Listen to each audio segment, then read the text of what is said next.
هاد التصرف اللي داروا اليوم اخنوش في مدينة بني ملال من بعد هذا الفوز التاريخي للمغرب في مجلس الأمن أنه غير مقبول بصفة نهائية.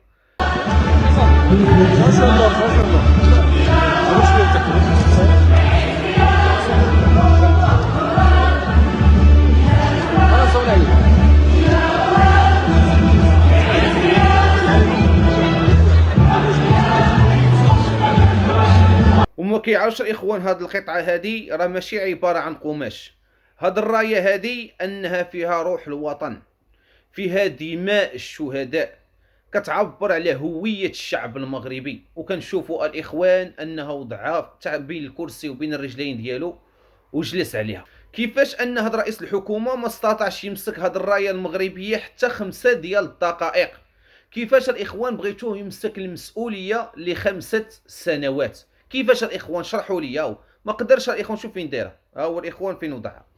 اذا صراحه الاخوان هذا الفعل هذا انه فعل غير مقبول الاخوان بصفه نهائيه، وصراحه كيطرح كثير من التساؤلات.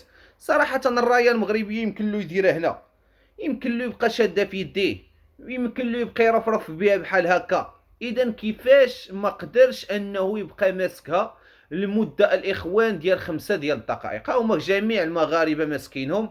ها هو الطالب العالمي ايضا اللي ما عندناش معاه الاخوان، ها هو تا هو ماسكه في يديه بشكل عادي الاخوان. ها هو شوف هو فين دار الاخوان، شوف فين وضع، شوف فين غادي يوضع الاخوان.